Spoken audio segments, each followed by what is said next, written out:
Sí, pero nos quedamos específicamente, si no mal recuerdo yo, en Aristóteles, ¿verdad? Sí. La necesidad que señalaba él de establecer una clase media fuerte, y de esa manera habría menos ricos, pero también habría menos pobres, y de esa manera la sociedad viviría de una forma más armónica.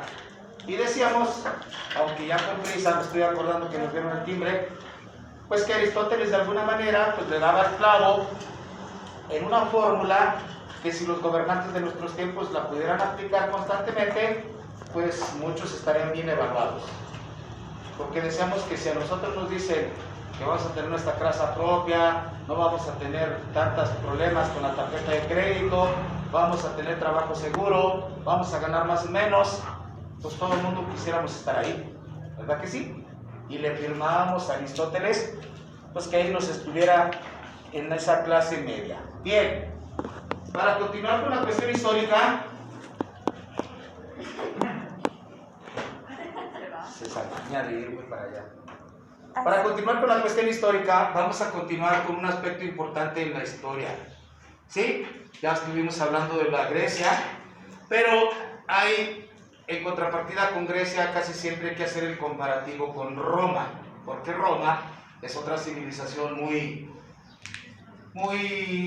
alejada y muy señalada pues, por los grandes personas y personajes que ha habido a través de la historia, en Roma también. En Roma son los grandes creadores y descubridores y los máximos estudiosos del derecho, para empezar, y hay otras fuentes y otras ciencias que también en ellos son muy buenos los romanos. Lamentablemente tengo que decirles que en Roma, señores, de acuerdo al sistema de gobierno que implantaron los romanos y más, en la época del imperio, del emperador, ¿alguien sabe qué es un emperador? Pues es alguien que se encargaba antes como de ser el que gobernaba, ¿no? Es el que decía todo. La voz del emperador era ley y era la orden. Acuérdense que los emperadores tenían un símbolo clásico: dedo para arriba, vives; dedo para abajo, mueres. Y acuérdense que el Coliseo Romano estaba formado por aquel edificio grandísimo en el cual se decía que a la gente la tenías que tener contenta con circo. ¿Sí? A la gente había que tenerle circo constante para tenerla contenta. No obstante vivir otras penurias, no obstante que los tuvieras de alguna manera muy dominados o que fueras demasiado fuerte, pues la gente lo iba a ver bien. Y por eso, en la época de los romanos, señores, no se puede hablar expresamente que hubo un ejercicio constante de la política. ¿Por qué? Pues porque el emperador, él era todo el poder. Él representaba todo el poder. No existía nadie que se le pudiera oponer. Y acuérdense que los emperadores romanos comúnmente y constantemente, cuando nosotros hablamos de los límites de su poder, siempre quisieron ir avanzando más, para ir teniendo más dominio sobre más territorio. Comúnmente invadían otras tierras, otros pueblos, y constantemente subyugaban a esos pueblos, pues porque los vencían, porque tenían un ejército muy poderoso, y entonces iban incrementando el imperio romano. Hasta incluso se puede decir que en alguna cierta época el imperio romano casi logró abarcar casi la mitad del territorio mundial. Pero al fin de cuentas no reflejaba otra cosa: no existía una democracia, no había un ejercicio de política constante. ¿Por qué? Porque al que osaba hablar en contra del emperador, ponerse al brinco, pues se lo aventaban a los leones. ¿Sí? Comúnmente a los detractores del Imperio Romano se los aventaban a los leones. Acuérdense, en el Coliseo Romano era una forma en la cual dar un escarmiento público para aquella gente que estaba en contra.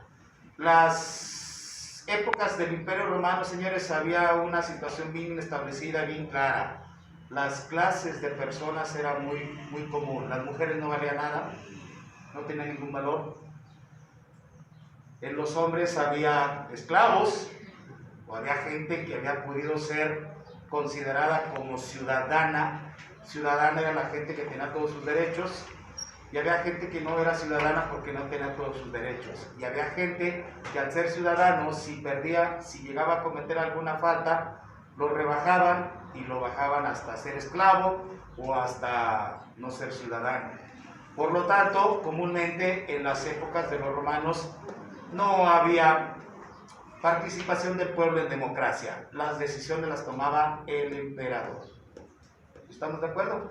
Emperador es comúnmente del que nos refiramos, señores, del que nosotros hablemos comúnmente y constantemente. Siempre vamos a encontrar una situación, casi siempre se daba lo mismo. El emperador se tornaba una persona déspota, cruel, salvaje, que aplicaba su ley aún en contra de la voluntad de su pueblo.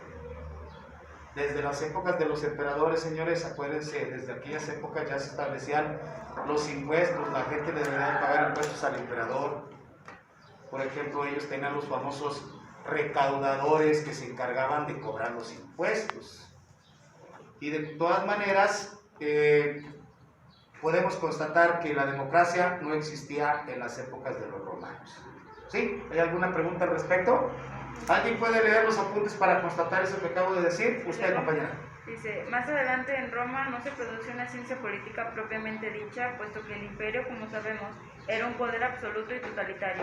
Sí, espérame, absoluto y totalitario. ¿Qué quiere decir absoluto y totalitario? Nada más la ley y la palabra del emperador es la que valía. Y lo que él decía, aunque se equivocara, eso era la ley. Y al que se opusiera, señores, así le iba. ¿Sí? Bien, ¿qué más?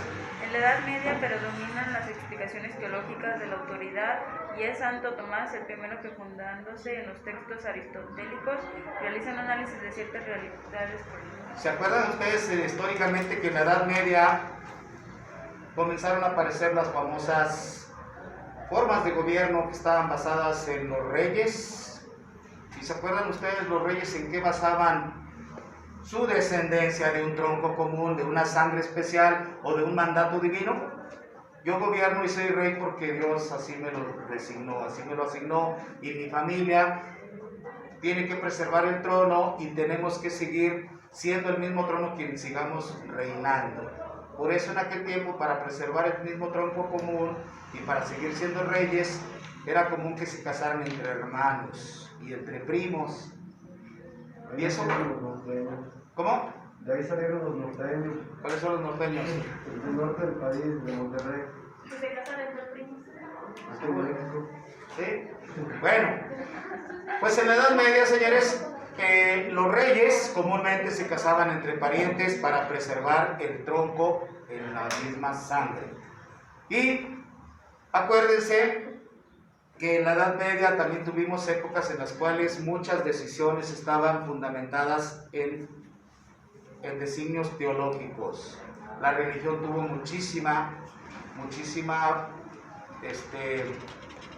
mucho que ver en la toma de decisiones políticas. Acuérdense, muchachos, que en la Edad Media la máxima autoridad, el máximo jerarca mundial Era el Papa. ándele, el Papa era el gran máximo jerarca. Y aparte de ser el máximo jerarca, pues acuérdense que las decisiones del Papa estaban basadas en cuestiones de Dios, cuestiones teológicas. Y también acuérdense que en la cuestión de la religión, ellos también perseguían a quienes no los veían bien o a quienes hablaban mal de ellos. ¿Sí se acuerdan? De la Santa Inquisición y todo ese tipo de cosas, de aquellas mujeres que las quemaban vivas en la hoguera, sí, porque estaban en contra de las cuestiones teológicas. Y luego también, acuérdense que también en la religión, hasta que hubo gente que era de la misma religión, pero que también se cansó de ese tipo de abusos, y hubo gente que, por ejemplo, se acuerdan a Martín Lutero. Martín Lutero, pues, primero era un monje católico, y él se cansó de los abusos que se cometían al interior del Vaticano, y entonces dijo y se quejó que porque era tanto poderío del Papa y de los obispos de aquella época, y él creó una nueva religión que se llamaban los protestantes. Y entonces, eso siguió operando mucho tiempo después de la Edad Media, hasta que los gobiernos comúnmente separaron la iglesia del Estado. ¿Sí? Hasta entonces le dijeron a la iglesia, iglesia, tú vas por allá, gobierno civil, vamos por aquí. Pero si no hubiese habido las famosas leyes de reforma de cada país, pues seguiríamos hasta el día de hoy, durante épocas interminables, bajo el mandato, bajo los designios del Papa. Hoy tenemos al Papa que es, por principio de cuentas, el Papa es jefe de Estado del Vaticano. Él es un presidente vitalicio. ¿Sí? Es lo que viene equiparado a ser el presidente de su comunidad, de su estado, que es el Vaticano. Es el estado más pequeño, pero aunque sea uno de los estados más pequeños, es uno de los estados más ricos. Él es presidente vitalicio del Vaticano, pero a su vez es líder espiritual de varios millones de personas que profesamos la Iglesia Católica Apostólica Romana, ¿sí?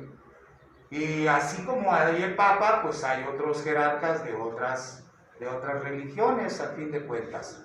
Hoy nosotros hemos tenido situaciones en nuestro país en las cuales no hemos tenido relaciones diplomáticas con el Papa, pero para cuando ustedes todavía ni nacían, México no tenía relaciones diplomáticas con el Papa, pero para el 79 volvimos a tener relaciones diplomáticas y tuvimos la primera visita de Juan Pablo II ya como jefe de Estado.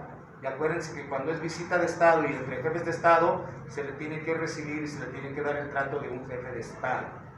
También hemos tenido visitas después de otros papas en calidad de jefes de Estado, pero también han venido en calidad de solamente de líder espiritual. Cuando vienen en calidad de líder espiritual, pues no se le hacen todos los honores que se le hace a un presidente cuando nos visita, pero de todas maneras se le tienen las consideraciones que se le tienen que tomar. ¿Sí? Todos los protocolos entre diplomáticos. ¿Sí? Bien. ¿Qué más, compañera? Dice, casi 300 años más tarde, Nicolás Maquiavelo se convierte en el fundador, sin proponérselo, de la ciencia política moderna. Lo original de Maquiavelo es que entiende la política como un conjunto de relaciones humanas en las que es posible identificar tendencias constantes. Claro. Lo importante de Maquiavelo, señores, después, muchos años después, Nicolás Maquiavelo, él deja bien claro una palabra que es clave en política: diversidad. Hay gente que puede pensar de una manera y hay gente que puede pensar de la otra, y más sin embargo, al fin de cuentas, a todo el mundo se le tiene que respetar su manera de pensar. Porque había épocas, quiero ser muy claro, había épocas donde los gobiernos eran muy rígidos, demasiado rígidos. Todas las épocas de los reyes, muchachos, todas las épocas de los reyes fueron épocas muy duras, porque los reyes, casi es imposible que podamos encontrar en la historia un rey que sea reconocido como un rey buena onda, buena gente. Casi a todos el poder los enervaba, los convertía en gente déspota, gente mala, gente que trataba mal a su pueblo. Y por eso los reyes, ¿cómo terminaron? En nuestros tiempos ya nos va a tocar estudiar las formas de gobierno y se darán cuenta que en nuestros tiempos todavía tenemos muchos países que siguen en monarquías, tenemos reyes, esos no se han terminado. Lo que se ha terminado o lo que se ha luchado mucho es ya no dejarles tanto poder como antes. Antes era un poder absoluto para los reyes. Y entonces, hoy en nuestras épocas tenemos reyes, pero ya no tienen tanto poderío como antes. Acuérdense por qué se hicieron la mayoría de las revoluciones del mundo. Pues fue porque los reyes se portaron mal y trataron mal a sus súbditos, a la gente. La más comentada, la más conocida, pues es la Revolución Francesa, que derrocaron a Luis XVI y de esa manera ellos pudieron instaurar otro nuevo sistema de gobierno en Francia. Un sistema que comúnmente fue copiado por muchos de los países que después tomaron la batuta para independizarse de sus países. Después de Francia, pues hubo muchísimos países que tuvieron que llevar a cabo su revolución para independizarse. ¿Sí? ¿Estamos de acuerdo? Bien. ¿Qué más, compañera? Fines de la política. Este es algo muy importante que quiero llegar a comentar el día de hoy. ¿Qué persigue la política? Como siempre, acuérdense del dios Jano. Hay dos fines de la política, no puede haber un solo fin. Y ante la política siempre habrá dos formas de verla. Tristemente y lamentablemente que tenemos que decirlo. Hay dos maneras de ver la política. ¿Cuáles son esas, compañera? Dice, desde que los hombres reflexionan sobre la política han oscilado entre dos interpretaciones diametralmente opuestas. Diametralmente opuestas, como el dios Cano. Unas miran para acá y otras miran para allá. ¿Sí? O sea, totalmente opuestas. Para unos, la política es esencialmente una lucha, una contienda que permite asegurar a los individuos y a los grupos que detentan el poder y su dominación sobre la sociedad, al mismo tiempo que la adquisición de las ventajas que se desprenden de ello. Para otros, la política es un esfuerzo por hacer reinar el orden y la justicia, siendo la misión del poder asegurar el interés general y el bien común, contra la presión de las reivindicaciones particulares. Para los primeros... Espérame. Ante la política, señores, siempre vamos a encontrar dos formas de vista, dos puntos de vista, dos tipos de gente. ¿Sí? Para unos, la política es una lucha constante. ¿Por qué vas a luchar en la política? ¿Cuál es el fin último de luchar en la política? ¿Llegar al poder? No hay otra finalidad. Primero, hay que llegar al poder. Luchamos entre personas, ya lo dijimos, entre una sociedad luchan al interior de un partido. ¿Por qué? Pues porque primero te nombren precandidato y después de los precandidatos que tenga un partido para que te nombren el candidato que vaya a competir, ¿verdad que sí? Y después, ya cuando te nombraron candidato en tu primer brinco que echaste, que es tu partido, viene la contienda buena, vas a competir con los candidatos de los otros partidos que a su vez también ya tuvieron su lucha interna en su partido, pues para que los nombraran candidatos. Para esas personas lo primero es la política, una lucha. ¿Para qué? Para llegar al poder. ¿Y por qué quieren llegar al poder? ¿Alguien se imagina por qué se quiere llegar al poder? Para mandar. ¿Ok? Para mandar. Claro. Pero aparte, cuando llegas al poder, mira, te suben un ladrillito, pero ese ladrillito representa muchas atribuciones, facultades, tienes algunas prioridades que los demás mortales no tenemos. Mandas, gobiernas, tienes la ley en tu mano. ¿Tienen unas ventajas? Tienes ventajas. Algunos incluso consideran que al llegar al poder se te abren las puertas incluso de riqueza. ¿Sí? Porque algunos lo pueden ver de esta manera. Dices, hey, como aquel que diga, yo no voy a robar mucho, pero algo que me quede, pues algo me va a quedar. ¿Sí o no? Hay gente que puede aspirar, no podemos decir que no. O como aquel que dijo, pues yo sí robé, pero poquito. ¿Se acuerdan del famoso Layí? ¿Sí? Sí robé, pero poquito. Bueno, un gobernador de allá de Nayarit, ¿se acuerdan que dijo, yo robé, pero poquito? Pero fue honesto. Bueno, pero al fin de cuentas eso viene como resultado de haber luchado primero para llegar al poder. ¿Sí? Ok. ¿Y para los otros qué dijo usted? Para nosotros la política es un esfuerzo por hacer reinar el orden y la justicia. Ok. Estos son los que quieren llegar al poder. Y los que ya llegaron al poder, jóvenes, que son bien poquitos, ¿se acuerdan que dijimos que son bien poquitos los que ejercen el poder? ¿Estos qué va a ser? Un esfuerzo por hacer reinar el orden y la justicia, gobernar bien. Ya se los decía en la última clase. Si tú como sociedad ves que quien te está gobernando aplica la justicia, sin mirar a quién y a todo el mundo, el que hace la paga, ¿qué vas a decir? Bueno, pues es justo, se lo aplica a todo el mundo, ¿sí o no? Pero si no se lo aplica a sus enemigos y a sus amigos no, ¿qué vas a decir? Oye, pues qué gacho. Además a quien le conviene si le aplica la ley y al otro no le da chance, pues no. Y si notamos que quien gobierna toma decisiones que nos van beneficiando a la mayoría del pueblo, ¿qué decimos? ¿Que gobierna bien o que gobierna mal? Claro, esa es la finalidad de los que están en el poder. Lograr la integración de la gente. ¿Cómo se logra la integración de la gente? Gobernando bien y en beneficio de la mayoría de la gente. Y luego, repito y recalco, cuando se vienen otra vez elecciones, la gente va a decir, ¿cómo nos gobernó el que nos gobernó? Bien, Sí, muy bien, mira, estamos mejor que antes. ¿Qué van a hacer al votar otra vez? Vuelven a votar por el mismo partido, ¿sí o no? Pero si la gente que estuvo aquí ejerciendo el poder, tratando de integrar a la gente, no lo logra, al contrario, la gente vive más desintegrada que nunca, por tanta desigualdad, por injusticias, porque no hay seguridad, porque no hay trabajo, porque no hay... La gente va a volver a votar por ese partido. Entonces, ¿creen ustedes que no será suficiente motivo para echarle ganas cuando ejerces el poder? Lamentablemente, algunos lo ven así y algunos lo ven como una oportunidad para hacerse ricos o para tener los privilegios que ya dijimos. ¿Sí? ¿Qué más? Para los primeros, la política sirve para mantener los privilegios de una minoría sobre la mayoría.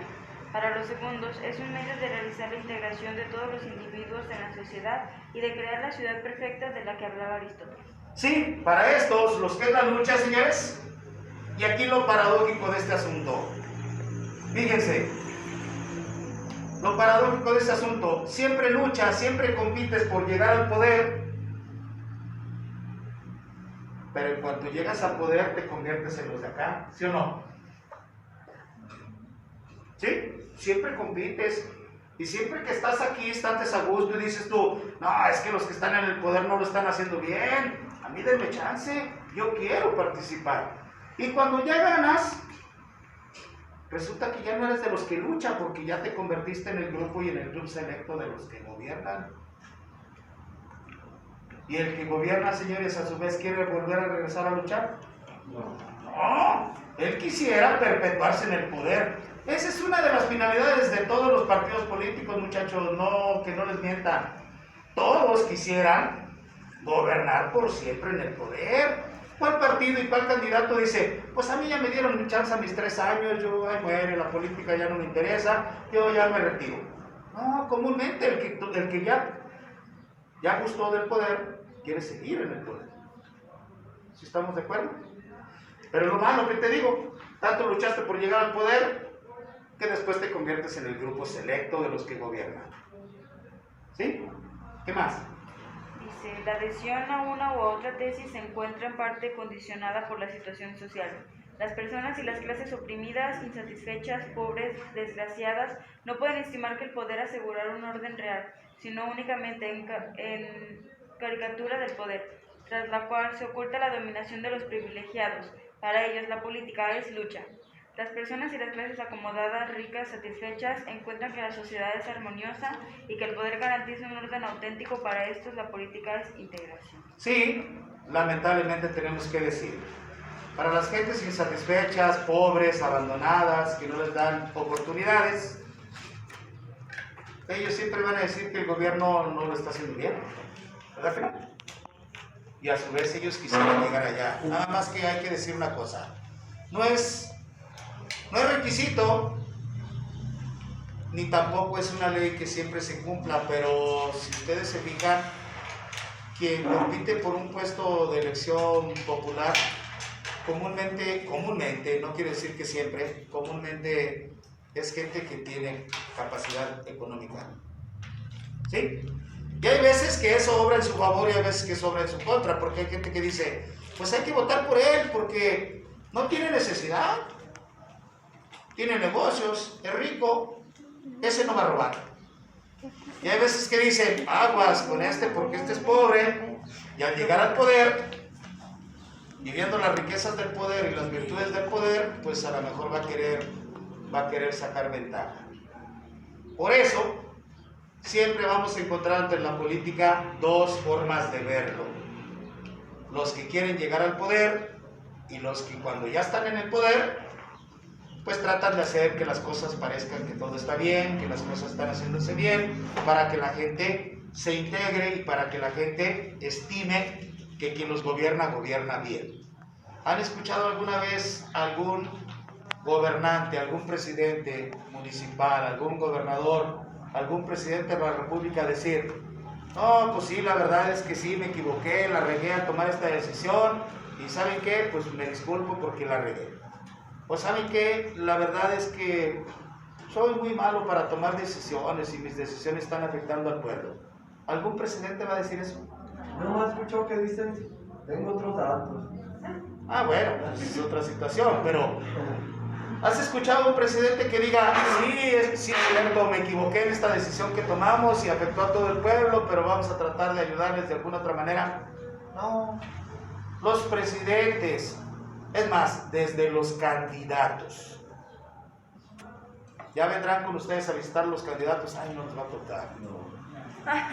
Pero cuando vienen, si ustedes les preguntaran, oiga, sea honesto, por favor, ¿de veras cree que usted tiene las aptitudes para llegar a ganar? Todos le van a decir que van en primer lugar. Todos le van a decir que donde quiera, él siente que el apoyo es unánime. Que no hace el cambio. Claro, ¿cuándo van a encontrar un candidato que a media campaña diga, no, ¿sabe qué? Yo ya fui a los mítines que voy y en los mítines van 5 o 10 personas y la verdad que con esa gente, ¿para dónde voy? ¿Cuándo va a haber algún candidato que a la media campaña aviente el arpa y diga, no, se muere? No, al contrario, todos van a decir, no, hombre, lo están apoyando muchísimo, traigo mucha gente atrás de mí y van a ver que vamos a ganar. Nunca encontraremos un gobernante que diga que lo está haciendo mal. Nunca. Por eso la de los otros datos se ha convertido en una frase muy célebre, porque constantemente, siempre que tú te defiendes tus verdades, hay ocasiones que las estadísticas pues te desmienten, pero a fin de cuentas, pues tú te las sacas y dices, yo tengo otros datos. ¿Sí? Sí, es una frase que se ha acuñado en últimas épocas. Ya habrá quien la valore y habrá quien diga, pues no es cierto, pues aquí dice esto y esto y esto. Sí, pero eso es lo oportuno de que cada quien pueda sacar sus propias conclusiones de lo que cada político nos diga. ¿Sí? Ejemplo, ¿cuándo van a escuchar a un secretario de Seguridad Pública que venga y diga, híjole, en lo que estamos en este gobierno, no hemos podido erradicar el combate a la violencia y han matado más gente que nunca? Nunca. Siempre te van a venir y te van a decir, lo estamos haciendo bien, estamos combatiendo la violencia, ya mataron menos gente, hay menos feminicidios, hay menos secuestros, hay menos robos. Y tú en tu colonia y en tu calle no puedes salir a la esquina porque ya se te andan brincando a la casa. Ahorita, como ¿Eh? en estos momentos. Profe, ¿quiere que corte el video para que no se haga largo y lo pueda mandar, para que no se haga pesado? No, ya córtelo.